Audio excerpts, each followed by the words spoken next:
This Torah class is brought to you by TorahAnytime.com. There was this young rabbinical student who, upon receiving his smicha, he went to an older sage to ask advice about how he should go about his rabbinical career. And the old sage said to this young rabbi, you know, the most important thing a rabbi needs is a good imagination. So the young rabbi said, what do you need an imagination for? He said, imagine people are listening to you. Bershus, the new Rav, Rabbi Glatstein, and I'm very grateful to see you, Rabbi Bausk and Rebbitzin Bausk. Actually, probably the main reason I agreed to come is for the warm introduction that the Rebbitzin offers me, and that's very meaningful and something I cherish greatly. I'm very honored to see my dear friend Rabbi Mendel Becker, who is a great, talented Torah scholar who's doing tremendous work out here on the island. So I want to thank the entire rabbinical and Rebbitzin staff over here at the Young Israel of East Northport, and I wish them all great success, good health, nachas, and may Hashem grant all of their wishes. What? Yeah, we'll keep that on the tape. And if you want to send in a donation to the Young Israel of East Northport, as Rebbitzin Bausk mentioned, it is her favorite charity. 1946. It's the first Yom Kippur after the war. They had just finished reading the Torah in a DP camp called Feldafink, which was a gathering of many of the broken shells, those who had survived the terrible catastrophe and who were groping to put the shattered pieces of their lives back together again. And they had just finished reading the Torah, and it was Yom Kippur. It was the holiest day of the year. And on that day, General Eisenhower, the supreme commander of the Allied forces and soon to be the 34th President of the United States, came to visit this DP camp. A few days earlier, they received word that General Eisenhower was coming to the camp, and they would have to appoint a representative to speak on behalf of the survivors, to greet him. And there would have to be a speech, maybe a few speeches, and the representative would have to give over their message, to vent the storm inside their souls. Someone who could give over the feelings of the survivors. And a great dispute broke out in the camps, who should be appointed to represent the survivors. And many of the observant Jews in the camp said, only the great rabbi, the Kloisenberger Rebbe, could represent us. Because only he who survived, he lost his wife and 11 children. He's the only one who feels our pain. He, despite all of his losses, went around from survivor to survivor, breathing life into the embers, reigniting the sparks of Judaism in each and every survivor. He's the only one who could represent us, to give over our feelings. Only the father of the orphans, the Kloisenberger Rebbe himself, can represent us to General Eisenhower. But a fight arose, because some of the enlightened ones, the more progressive ones, they said, not him. We've long forgotten about that type of Judaism. We don't want to bring back old age, Stone Age Judaism. We want someone who could speak to the general, a man of today, not a man of the past. Someone who we don't have to be ashamed of. And there was a big argument. And some say, no, only the Kloisenberger Rebbe. And others said, no, we're embarrassed of him. We can't have him speak. He's a man of, prehistoric times. And they came to the following compromise. The Rebbe will speak first, but upon 3 conditions. Number 1, he cannot mention the name of God. Number 2, he has to speak very briefly because we want to have the final word. We want to appoint somebody after him. And number 3, we are going to rebut perhaps what he says.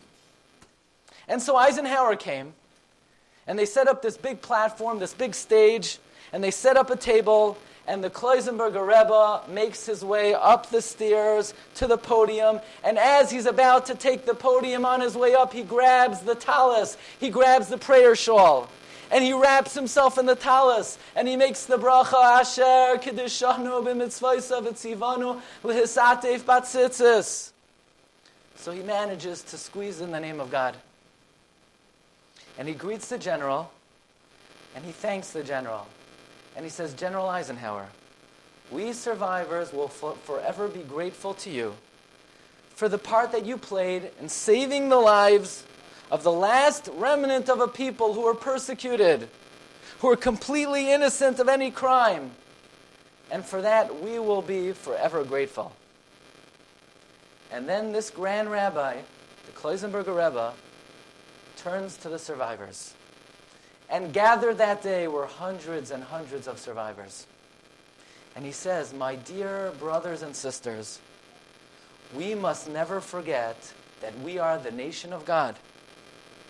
We must never forget that we have a purpose in this world, that we have a tachlis in this world, to sanctify the name of Hashem all over the world, wherever we may go. And if God saw fit to save our lives, we have to realize, we have to understand that there's a purpose, that we were selected to survive. We have a mission in this world. And as the Kloisenberger Rebbe is speaking, he's pulling at the heartstrings of all those broken souls. And the people began to cry. There were people who said they hadn't cried in 6 years. The well springs of tears had long dried up. And the thousands of people in the crowd were crying. Rivers of tears were flowing through the crowd. And Eisenhower is sitting there, and he's shaken to the core. He's visibly and profoundly moved. And all the others who prepared speeches, they said, no, it's okay. There's nothing left to say. And Eisenhower walks right up to the Kloisenberger Rebbe, and he says to the rabbi, Holy Rabbi, tell me, what can I do for you? What can I do for your people? And the Rebbe looks him in the eye, and who knows what is the Rebbe going to ask General Eisenhower. And he turns to Eisenhower and he says, Eisenhower, today's Yom Kippur. In 5 days is Sukkot. That means there are only 4 days for us to secure the Daled Minim, the 4 species, the citron, the lulav, the esrog, the hadassim, and the aravos. Please, General, bring us a lulav and esrog. And Eisenhower is looking at the man who lost his 11 children, lost his family, lost his followers. And he's thinking to himself, this is what the man is asking for? The Daled Minim, the lulav, the esrog, the hadassim, and the aravos. Eisenhower. You know, they're all Jewish, you know. Eisenhower cannot believe his ears. On that day, he dispatched a plane to go to Italy to bring back Daled Minim for all the survivors. To give over a message, to give over the feelings of the Jewish people, the agony of our suffering and the glory of our survival. To give it over to Eisenhower, we needed someone at least as great as the Kloisenberger Rebbe. How great do we have to be to give over the message to future generations of what kind of suffering the Jewish people have endured and the majesty of our survival?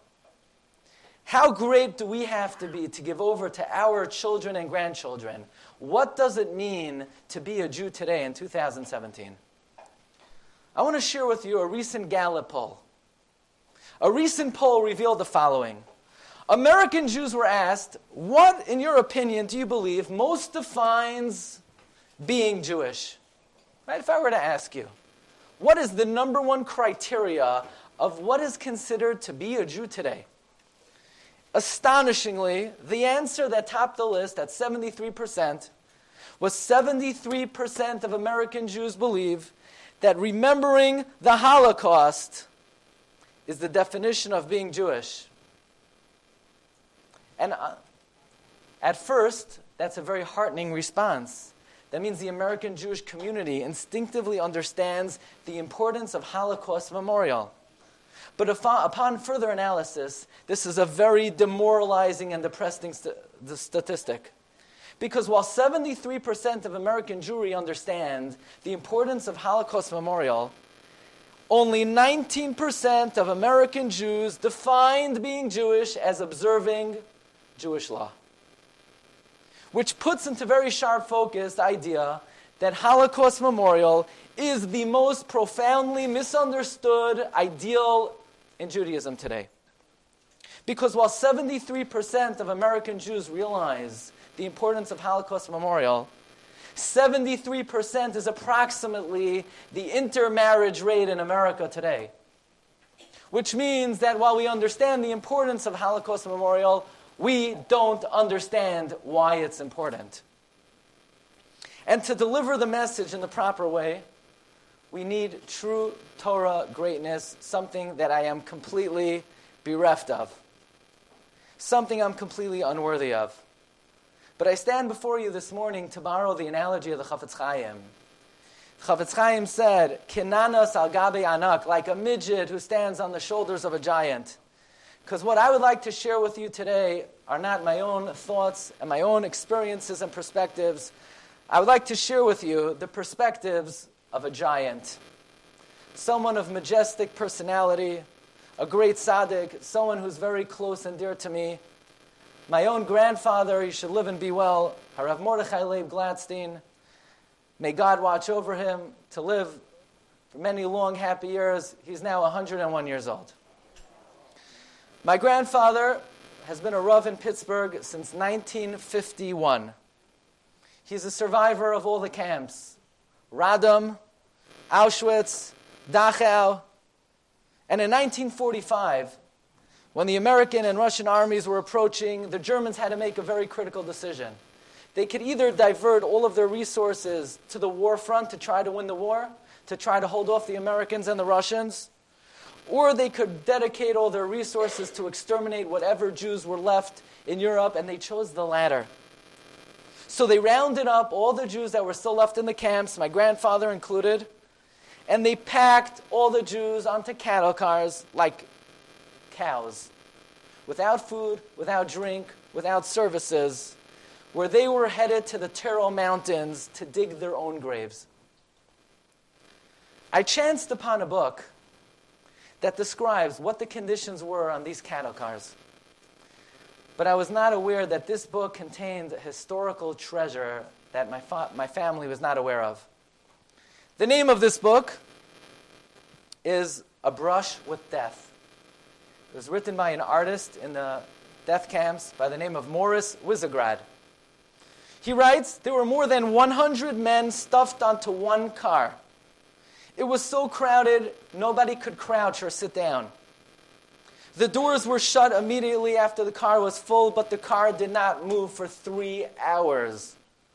Finally, the train began to move, but then it stopped at the Gdańsk terminal, standing for another hour and a half. The heat was unbearable. We started screaming through the windows, begging for water. The Ukrainians would be outside, marching back and forth. And they agreed to give us water in exchange for valuables. But some of the time after they received the valuables, they took the water and just splashed it in our faces, sadistically. People began to perform bodily functions on the car. The stench became unbearable. I was numb to react to anything around me. I lost all sense of fear. Death was imminent. There was one rabbi on the car. His name was Rabbi Mordechai Glatstein. At midnight, Rabbi Glatstein called out, Jews, let us recite the vidui, let us recite the confessional before death. Somehow, Rabbi Glatstein and his brother survived the war. This is what I found in the book, A Brush with Death. So how did my grandfather survive? With the help of the Almighty, the American army discovered the plan of the Germans. And under the direction of Brigadier General Henning Linden, the U.S. Air Force bombed the railroad tracks, thwarting the plans of these wicked men. And my grandfather related many times Then when the Germans got wind that the Americans were about to bomb the railroad tracks, they quickly removed their uniforms and exchanged it with the uniforms of the inmates. But when the Americans came, they weren't duped by this scheme, because the Germans were robust, they were corpulent, they were healthy, and the Jewish prisoners were skeletons, they were walking cadavers. And American General Henning Linden handed my grandfather his pistol. He said, "Rabbi, take the gun. Take revenge against your enemy." To which my grandfather responded, "Revenge? I leave revenge to the Almighty."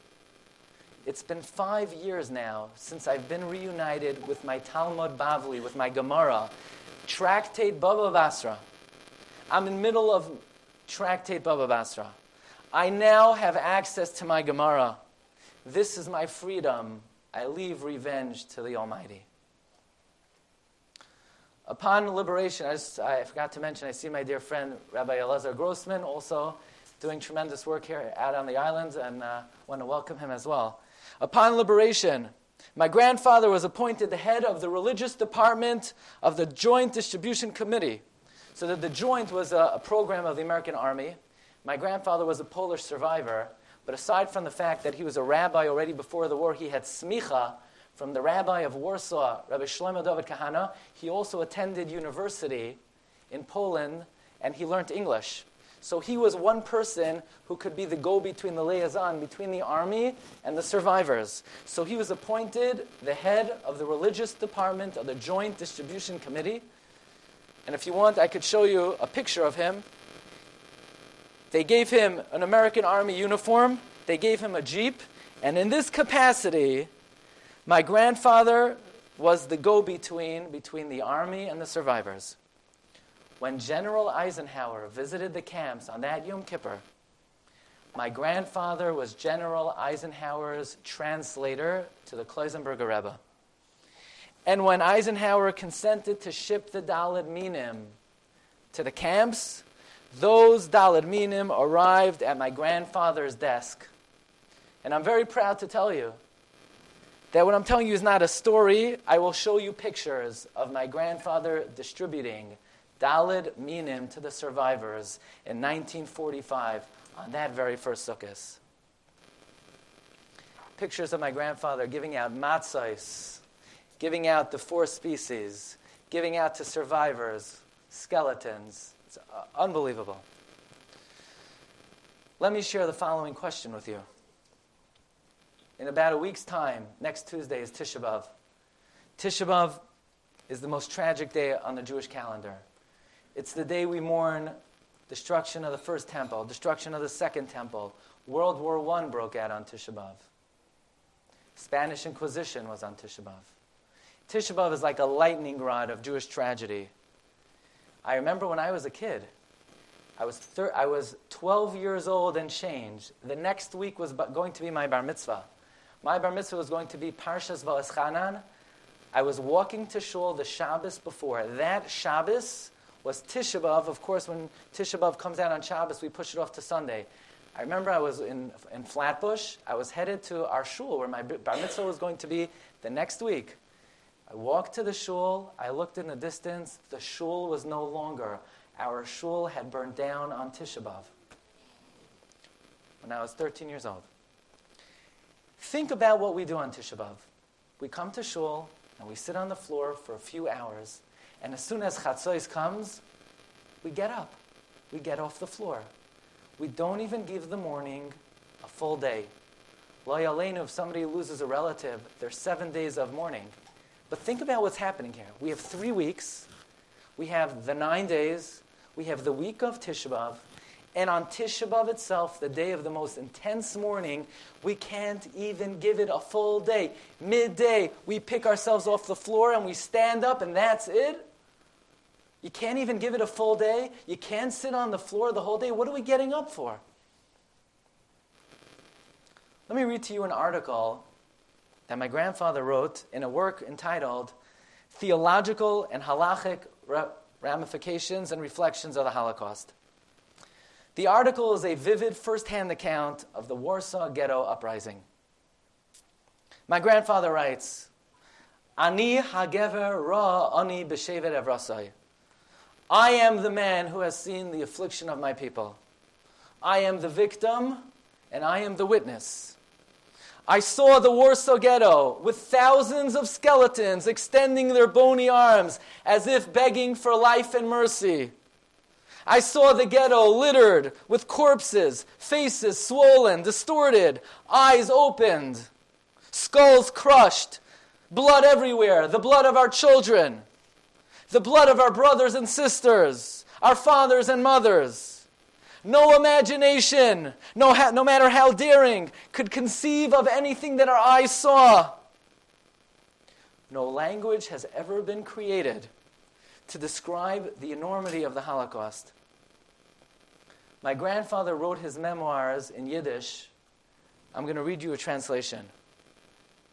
We were hauled to the forced labor camp of Bedzin, laboring under the most brutal conditions. In the bitter winter, in the early morning darkness, freezing temperatures, we had to perform back-breaking labor with constant whippings. What gave us the mysterious strength to survive? There was no food. There was no hope. Lule toirascha sha'ashuai azavadati ba'ani. If it weren't for the torch of Torah, I would have been lost in my suffering. My grandfather writes, we would sit together in darkness with our friends who had memorized pages of the Talmud. My grandfather records, Itchamayr Zemba, Avrumcha Zemba, the rabbi of Warsaw, Rav David Shapira, Rav Shimshon Stackhammer. These were sages who had memorized pages of the Talmud. During the dark nights of exile, it was Talmud Bavli, the pages of the Talmud that these great individuals had mastered by heart, that gave us light. That was the Ner Tamid that illuminated our souls and gave us the endurance to withstand the impossible. The aftermath of the uprising. Says my grandfather, it was the Gehenna of all Gehennas. It was the purgatory on earth. We saw men, women, and children being led into the house of death. I shed bitter tears of despair. We suffered the most when we saw the children accompanied by their mothers, and within a few moments, their lives were snuffed out.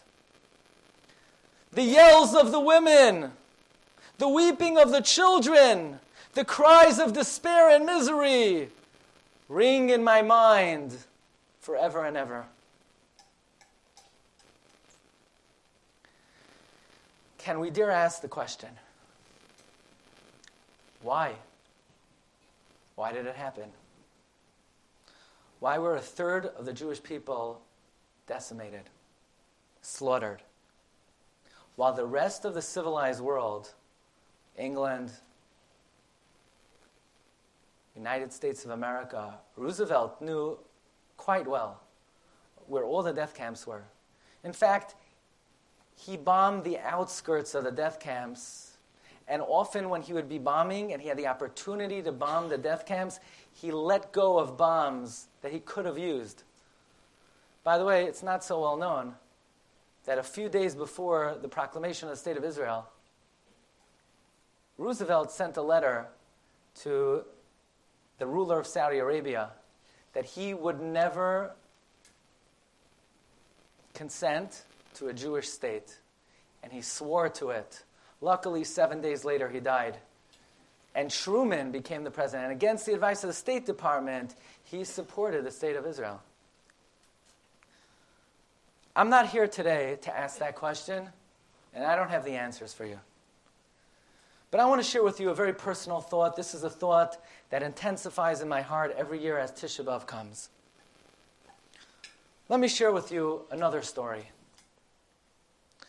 My grandfather writes, from Radom, we were transported to Dachau. Dachau was the Emek Habacha, the valley of weeping of the Germans' death machine. Killings every day, total humiliation in the eyes of the Germans, who derived the greatest pleasure from our suffering. By the way, my grandfather writes that when he was in Auschwitz, he saw Eichmann, and Eichmann invited a very important visitor to join him in Auschwitz. the mufti from Jerusalem. And Eichmann would sit there, arm in arm with the mufti, and they would march Jews in front of the two of them and beat them in a way so that they would never be able to have children. And Eichmann and the mufti would laugh. That was their entertainment. This is my grandfather writes, he saw with his own eyes. They were in Radom. Says, my grandfather, my dear brother Henoch, and I were kicked and chased to the crematoriums. At the doorstep of the house of burning, where tens of thousands were choking from the most shocking convulsions, my brother says to me, my grandfather writes, please, I would like to have some water. I'm going to die of thirst before I get into the fire. And my grandfather says, no, it will cause us greater suffering. We're better off without water. We were moments and inches from the next world. And as we're about to step into the house of burning, a heavenly miracle occurred. Standing at the threshold of death, the SS officer grabbed me and my brother, yanked us out. He commanded us, you're capable of work, and he dragged us away. This godly wonder will remain in our memories forever. Where was God during the Holocaust? I'll tell you where he was. He was there at the threshold of the crematoria. He miraculously pulled my grandfather and my great-uncle out. Let me share with you a simple thought. God did not only rescue my grandfather from the Holocaust, because had God not saved him, I would not be here today. I would not be. God pulled out my grandfather. He pulled out my father. He yanked me out. He pulled out my children. Why? Who knows? I guess he wanted us here. He must have wanted us. You know what? I tell you something. If you're here sitting today, God wanted you too. God's been looking out for you for a very long time. You know, people say, if only I would see a miracle, then I would believe in God. That would really fortify my belief. People say, if I would see the splitting of the sea, of course, then I would see God. You want to see a miracle? Look around this room today. Look at the face of another Jew. A Jew in 2017 is the greatest miracle you will ever see. If only you knew how long the Rebbeinu Shalom has been looking out for you. 3,300 years ago, your direct ancestors were in Egypt. 80% of our people perished, but not your ancestor. God saved your ancestor so you could be here today. The destruction of the first temple, the death toll was enormous, but your ancestors were saved so that you could be here in 2017. Churban Bayesheni. You know how many Jews perished during this destruction of the second temple? 1.1 million Jews, but not your ancestors. Crusades, 1096. Tens of thousands of Jews were massacred, but your family made it through. 1391, 200,000 Jews were forcibly baptized in Spain. 1492, tens of thousands were killed. Chmielnicki pogroms, 6 million. But God saved your ancestors so you could be here today. For a Jew to be here in 2017, it's not statistically unlikely and it's not highly improbable. It's downright impossible. It's an open miracle of the highest proportions. Rabbi Yaakov Emden, one of the greatest sages of the 18th century, writes, Eich lo yevosh hakofer b'hashgacha v'yamoid nichlam. How can the heretic not be utterly ashamed?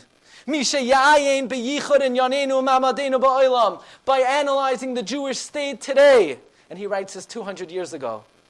Anachnu ha'uma hagoyla se pezura. We, the exiled people, the scattered sheep. Achar kol ma she'avar oleinu. After everything that has transpired. Chai nafshi, I swear, says Rabbi Yaakov Emden. Ki b'hizboineni b'nefloi seila. When I think about the wonder of Jewish survival, Godloi etzli yoser, it is far greater to me. Mikol nisim b'nefloi she'asa Hashem yisbarach l'avoseinu, from any miracle that God ever performed for our ancestors. You know, people wonder, in Eicha, Tisha B'Av is called a Mayed, a Yom Tif. What kind of Yom Tif is it? I would like to suggest it's the greatest Yom Tif of the year. While Pesach is Zecher Lietzias Mitzrayim, to remember the Exodus, and Shavuos is Zecher Lamatan Torah, to remember the giving of the Torah. You know what Tisha B'Av is? Zecher Lenitzchias Yisrael, a memorial to the eternity of the Jewish people. And if Rabbi Yaakov Emden was astonished by the miracle of the Jew 200 years ago, what do you think Rabbi Yaakov Emden would say if he saw a Jew in 2017? He would say it's a miracle that no angel could ever fathom. Think about it. The greatest miracle in the history of the world, God made for you. Yeah, your ancestors, they only saw the splitting of the sea. Your ancestors only saw the giving of the Torah. But they didn't see a Jew alive in 2017.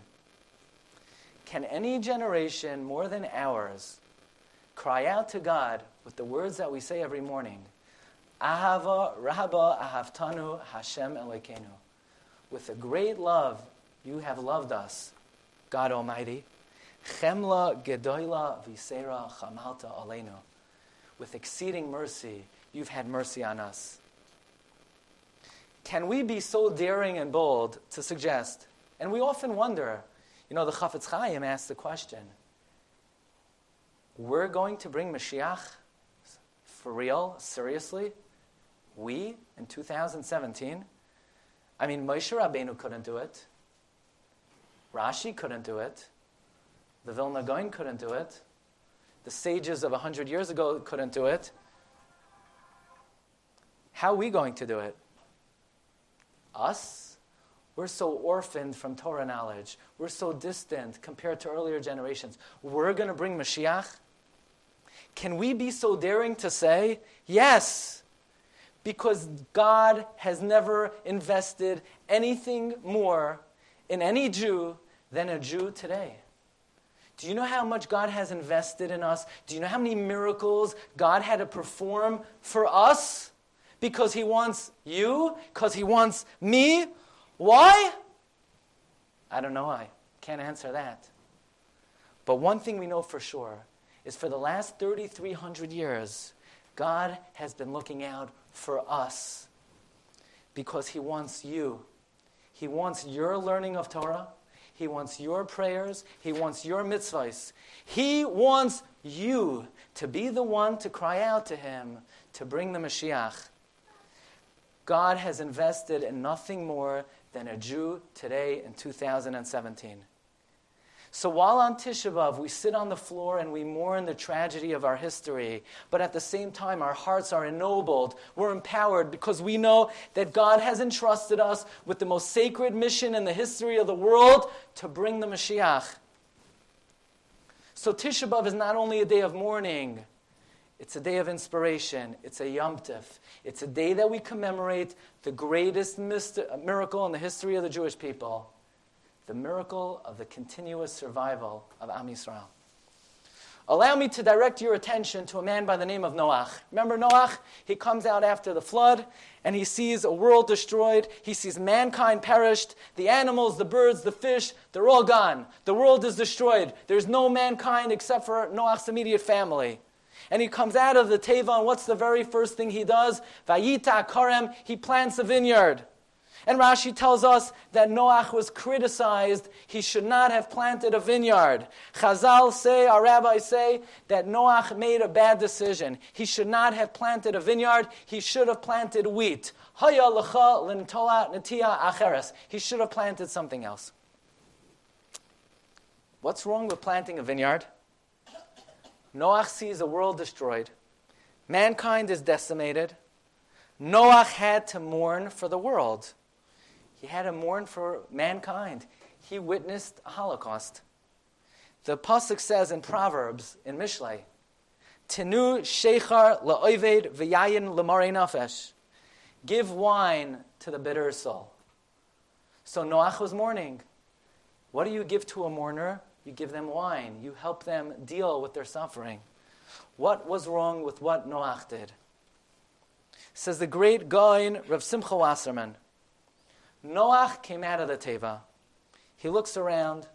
He sees utter devastation, utter destruction, a world that was no longer. Now is not the time to feel sorry for yourself, sipping the wine of consolation. Now is the time to roll up your sleeves, pick yourself up off the floor, dust yourself off, stand on your two legs, and build for the future. Plant wheat, grow bread, feed the future. Don't sulk in the misery of the past. We don't get caught up in memorializing every last detail, interviewing every survivor. What kind of food did they make before the Holocaust? This is not the time. We cannot afford the luxury of sulking forever and ever. This is the model of how we react after the Holocaust. We cannot sip the proverbial wine of consolation. We can't feel sorry for ourselves. We need to plant wheat. We need to get off the floor, stand on our 2 feet, and plant wheat for the future. What did my grandfather do after the Holocaust? He did not allow himself to feel sorry for himself. He invested every fiber of his being in building Jewish life for the survivors. In the capacity that he had of the head of the religious department of the joint, he shipped into the DP camps talesim, tefillin, mezuzos. He built a mikvah in every DP camp. Can you imagine a mikvah in a DP camp? He built boys' schools, girls' schools in each and every DP camp. In fact, one of the girls' schools that he built, one of the first Beis Yaakovs in the camps, there was a young girl there, 16 years old, the daughter of the last Rav of Sachachav. And my grandfather went over to her and he said, "You're young. I'm going to wait for you. Your father was a great rabbi. I'm going to wait 2 years, and then I'm going to marry you." And that was my grandmother. So it worked out. The girls' school that he opened worked out. I have letters from all the rabbis in post-Holocaust thanking my grandfather for all of his efforts in rebuilding Jewish life after the Holocaust. What my grandfather considered his most rewarding and sacred task was he would help survivors find family either in America or in Israel and help them relocate and rebuild their lives either in Canada, America, or Israel. If you were able to find a sponsor or a relative in a country, then they would help you relocate and help rebuild your lives. Until recently, I was completely unaware of these activities of my grandfather, and when we found out about it, we said, "Zaidi, how many families did you help rebuild after the war? Hundreds?" And my grandfather doesn't like to talk about what he did then. My grandmother said he helped rebuild thousands of families after the Holocaust. And amazingly, recently I found an old edition of Das Yiddish Wort that one of the individuals who my grandfather was able to help bring to America was none other than the Kloisenberger Rebbe, the individual we started with. Brothers and sisters, on Tisha B'Av we sit on the floor and we mourn and we cry. But that's not what it's all about. At 12 o'clock, at midday, we get off the floor and we stand up, and we can't continue to drink the wine of consolation. We have to think, what are we going to do to rectify the situation and build for the future? So how do we build for the future? The Jewish people are a people based on the Torah. The only way to build Jewish future is through the strengthening of the education of our children, the yeshiva systems in America, to ensure that our children and grandchildren have the very best Jewish education, to ensure that the yeshivos and the shuls in America have the funding and have the strength and the support that they need to continue Jewish survival. Tisha B'Av is not only a day of mourning and tragedy. Tisha B'Av is a day that we get off the floor, we dust ourselves off, and we think, what are we going to do to rebuild the Jewish people? One more story about my grandfather. My grandfather and his brother were together in all the camps, and they sacrificed their lives to perform as many mitzvos as possible. In one particular death camp, which was under the direction of one of the most brutal Lagerführers, a wicked man by the name of Ficus, may God blot out his name, my grandfather and his brother were successful in smuggling in a pair of tefillin. Every morning they awakened at the crack of dawn. My grandfather donned the tefillin, first the tefillin of the arm, and then the tefillin of the head. And then he would give it to his brother Henoch. One particular morning, my grandfather put on the tefillin. He takes off his tefillin and he gave it to his brother, who's now in the world of truth. And Uncle Henoch puts on the tefillin shel yad, the arm tefillin. He then removes from the bag the tefillin shel rosh, and he purchases it on his head. Just then, Ficus barges in. He looks at the tefillin shel rosh, perched on the head of this tzaddik. He picks up his gun to shoot, but when he sees the tefillin of the head, he is overcome with tremendous fear. He puts his gun down, and he ran out in fear. And I didn't only hear the story from my grandfather, I heard it from an eyewitness when I was a young boy.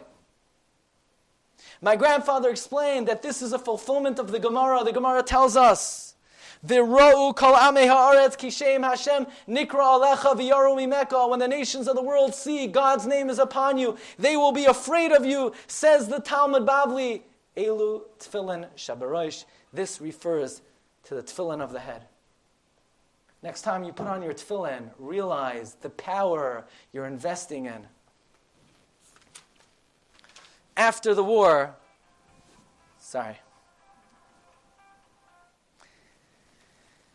my grandfather was interviewed by the media, and they said, Rabbi, you're the witness. You saw the brutality, the devastation of your brothers and sisters. Rabbi, we have to ask you an honest question. Did you at any point in time lose faith? Did you ever lose faith in your God? Did you ever lose faith in the promises of the Torah? And my grandfather responded, did I lose faith? Of course I lost faith. I lost faith in mankind. I lost faith in humanity. How could human beings become animals, barbarians, shedding their conscience? How could the United States of America and other democratic countries bury their heads in the sand, pretend they didn't know what was happening? So yes, I lost faith in man, but never for a moment did I lose faith in my God. In fact, my faith in God only became stronger. Who could even fathom the faith and the belief and the amunah of these holy Jews? So what is our responsibility? Let me conclude with one last story. Rabbi Berelwein, one of the prolific writers today, a historian, a rabbi, in his autobiography, he writes a very interesting account that he was raised in Chicago in the 50s and the 40s. And it was 1946, and he's 11 years old. And one day his father turns to him and says, Beryl, we're going to the airport. A great rabbi is coming to town. We have to go welcome him. And all of the rabbis of the city of Chicago went out to greet this rabbi. And Beryl says to his father, which rabbi? And his father said, Rabbi Isaac Halevi Herzog, the chief rabbi of Israel. And he writes, I went with my father, and we greeted Rabbi Herzog, and we escorted him to the shul. And all the students of the Skokie Yeshiva of Chicago were there to greet this rabbi. And there were 200 young men from elementary school in the crowd. And Rabbi Herzog gave a shiur, a brilliant shiur, and when the shiur was over, he turns to the young men, and he says, I have a special message for you. I just returned from Rome. where I spoke to Pope Pius, I had the names with me of 10,000 young children, boys and girls who their parents placed them in Catholic hands and institutions to save them from the Nazis. I said to the Pope, the war is over. Give us our children back. They're ours. I have their names. You kidnapped them. We gave them to you for safekeeping. They're our children. And the Pope said, I cannot even give you back one child, because we have a rule that once a child is baptized, he can never leave. All these 10,000 children have been baptized. I begged and I pleaded, said Rabbi Herzog, and the doors were shut close. And then Rabbi Herzog, standing in front of the crowd in Chicago, put his head down on the podium, and he began to cry. And Beryl Wine says, I was 11 years old. I was never so frightened in my life. The shul was silent. When this tzaddik raised his head, his face was beet red. He looked like a lion. And he roared out, there's nothing I could do for those children. But what are you going to do for the future of the Jewish people? What are you going to do for the children of the Jewish people? Are you going to remember that? Are you going to realize you have a mission in this world? And then Rabbi Wine writes, we all waited online to greet Rabbi Herzog, and he looked me in the eye, and he said, will you forget what I said? And Rabbi Wine writes, whenever I'm tired, whenever I want to put my pen down, whenever I'm not in the mood of giving a class, those words of Rabbi Herzog, what will you do for the future of the Jewish people, haunt me at all times. And I'm reading this story, and I know this story is true. Because my grandfather writes that when he was in the DP camps, he met Rabbi Herzog. And Rabbi Herzog told him personally that while the gas chambers were going, he went to Pope Pius XII, and he said, put a halt to the gas chambers, and the doors were slammed on his face. And after the war, he went to the Pope with the list of the Jewish children. And the Pope ignored him. And that's what we need to think about on Tisha B'Av. Mourning is wonderful. It's good to remember the past. It's good to look in the rearview mirror, as long as then you turn your head and forge ahead for the future. So on this Tisha B'Av, let us remember. Let us all try to come together, put our mind and hearts together, and think, what are we going to do for the future of the children of the Jewish people, for our future? And we hope in this merit, God will send us the Mashiach. May it come speedily in our days. Thank you so much for listening. All the best. Thank you so much.